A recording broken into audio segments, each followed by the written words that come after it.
ikuti hadis Rasulullah Shallallahu Alaihi Wasallam bahwa termasuk nikmatnya Allah Ta'ala itu adalah tertutupi semua kesalahan-kesalahan kita, dan itu barokah bagi hadaddin karena kesalahan tidak muncul. Oke, itu harus dikaji secara serius meskipun dengan pikiran yang ceria, yang riang.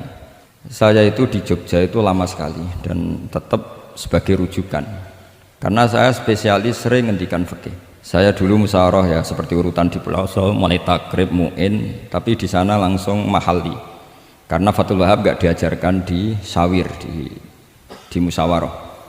Tapi saya pernah ngaji Mbah Mun Fathul Wahab dan beliau sering berpesan, nak kanggo masyarakat ojo wahab repot, nganggo mahalli saja. Mahalli itu kan Surauhibin itu yang mensarai Minhajut Thalibin. Ini bukti bahwa saya ini alim betul, bukan guyon yang dari tidak alim gitu. Jadi ini bedanya saya dengan moderator. Nanti kalau nggak percaya diuji di sini di depan. Saya ngaku alim itu bukan karena sombong, tapi keharusan. Karena begini ya, kalau kamu punya istri mau melahirkan, itu mesti nyari tulisan bidan. Barokahnya tulisan itu kamu tahu siapa bidan. Kalau kamu gigi sakit pasti cari tulisan dokter gigi. Sekarang kriminal kita adalah yang tahu Wahab tidak menulis ahli Fathul Wahab, ahli Fathul Qorib, sehingga masyarakat itu susah nyari konsultan ahli fikih karena tidak menulis di rumahnya ahli Fathul Wahab, ahli Fathul Qorib. Loh, itu penting supaya orang tahu. Setidaknya kenapa nyuwun sewu banyak, kalau saya boleh agak merovokasi, dan itu bagus, provokasi itu bagus kadang, tapi untuk kebaikan. Kenapa orang-orang lain itu menjadi rujukan? Karena mereka memaklumatkan diri, dengar gelar RC, MA, terus ahli fikih. Tapi kita yang ngaji Wahab, khatam, musyawarah khatam, nggak nulis di rumahnya ahli Fathul Wahab. Setidaknya Anda nulis konsultan kalau ingin mondok ke pelosok, sehingga orang daerah kamu kalau mau mondok ke pelosok konsultasi ke kamu. Tapi kita terlalu adab. Padahal awalun nubuwah itu dimulai dari at-tahaddi. At-tahaddi memaklumatkan diri kalau beliau adalah seorang nabi. Jadi kalau kamu boyong harus memaklumatkan diri, saya tidak bakul bako, saya ahli Fathul Wahab. Lah ini khataman Fathul Wahab cerita bako. Wah itu innalillah wa inna ilaihi rajiun. Ini harus gimana mau? Ya Anda harus tersiksa dengan keterwakilan oleh ini.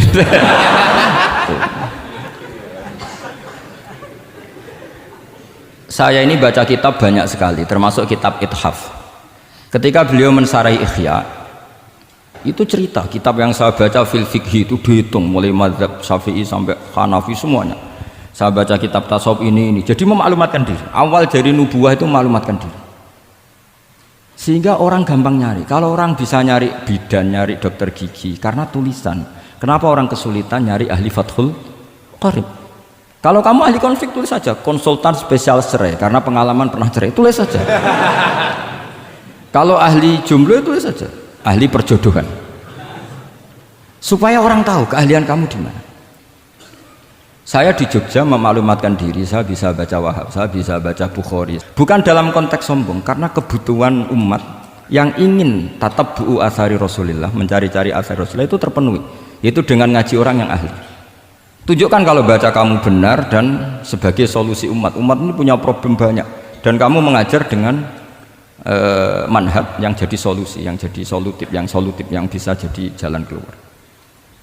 Tapi kita enggak, santri itu banyak keluar dari pondok, tapi karena miskin, sudah dari mbahnya bapaknya memang sudah miskin ya. Terus atas nama humul, atas nama ikhlas, terus sering menyembunyikan diri.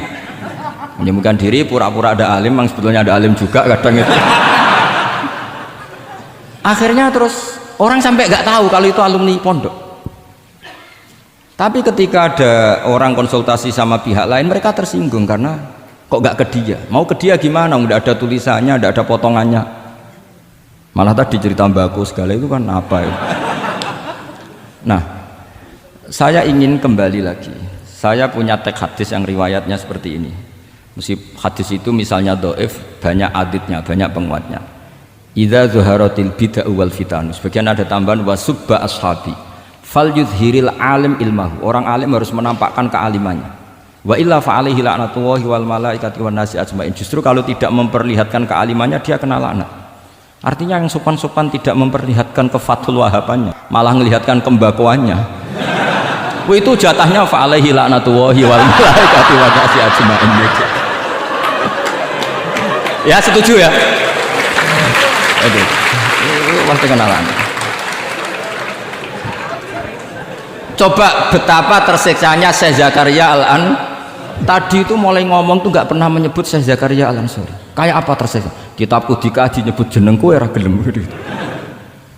Padahal Syekh Zakaria Al-Ansori syarat menjadi orang alim seperti dari sekian tarjamah, istilahnya dalam bahasa Arab terbaru itu tarjamah itu Syekhul Islam Syekh Zakaria Al-Ansori. Itu saya pilih yang dari kitab Manhajus Sawi karanya Habib Zain bin Smith. Itu dari sekian manaqib yang saya baca di Sulaiman Al-Jamal di mana-mana paling menarik itu syaratnya jadi orang alim itu dua, punya guru alim, punya murid alim. Karena Anda akan tersiksa, sangat-sangat tersiksa. Ngaji sama gurunya takut disuruh baca, gurunya alim, mau ngorek ya meriang muridnya alim. Itu yang dialami Syekh Zakaria Al-Ansori, sehingga beliau ngendikan duqiqtu baina hajaro ini. Saya ini ditempa dua batu, cara Jawa digebek dua batu. Mau ngaji ya takut karena gurunya alim alamah yaitu pengarang Fathul Bari Ibnu Hajar Al-Asqalani. Mau mulang ya meriang mergo di murid alim alamah jenis Ibnu Hajar Al-Haytham. Dadi aku sampai ngaji ya persiapan, sampai mulang ya persiapan. Kayak apa susahnya jadi Syekh Zakaria Al-Ansori, mau ngaji setoran ya persiapan, mau ngajar persiapan. Makanya kata Mbah Mun, syarat utama ulama itu harus punya murid alim. Saya pernah didhawuhi Mbah Mun, aku mau gak ada anak Gus Naji itu Gus Naji, saya juga izin jadi kiai. Karena syaratnya jadi kiai udah anak alim di murid alim. Izin gak jadi kiai ras sukses juga kata beliau. Makanya saya ketika kecelok alim itu senangnya bukan main beliau, karena terpenuhi status tadi. Nah ini kalau khataman Fathul Wahab terus bakas baku ini, ini roh Kiai Jazuli tersiksa ini gimana? Ini gimana ini sini? Ukurannya kan gampang, moderator kan dipilih yang paling baik, setidaknya ngomongnya lah. Kalau tidak ilmunya ya ngomongnya. Terus Anda terwakili oleh orang yang enggak jelas. Enggak, saya gojlok ini enggak dosa, karena kalau betul saya ini dosa karena ngerasani orang, berarti jadi kafarah dosanya dia. Soal saya kan amalnya sudah banyak, aman lah. Aman, jadi nanti. Jadi kalau jatah hasanah saya harus diminta dia, tak kasih aja. Gampang. Masih surplus banyak. Ya masih surplus, masih banyak. Kan orang itu kalau baca Quran satu huruf itu dapat 10 kebaikan. Saya ini hafal Quran, sudah agak terhitung itu sudah. Itu untuk kamu tak saati satu huruf cukup nanti kalau nanti nuntut di akhirat itu tak kasih satu huruf itu cukup. Jadi ya nggak apa-apa, nanti silahkan nuntut nanti di apa akhirat. Tapi kamu lebih saya tuntut. Kamu itu siapa kok nyuruh saya di sini itu? Tapi dosanya lebih besar lagi itu. Saya teruskan ya, saya cerita yang serius. Syarat jadi orang alim itu punya guru alim, punya murid alim. Karena sebagian dari ilmu itu bukan ditempa guru tapi ditempa murid. Imam Fathul Bari, Sohibu Fathul Bari yaitu Syekh Ibnu Hajar Al-Asqalani. Itu beliau sangat mencintai Nabi Musa justru karena dengan tanda kutip protesnya.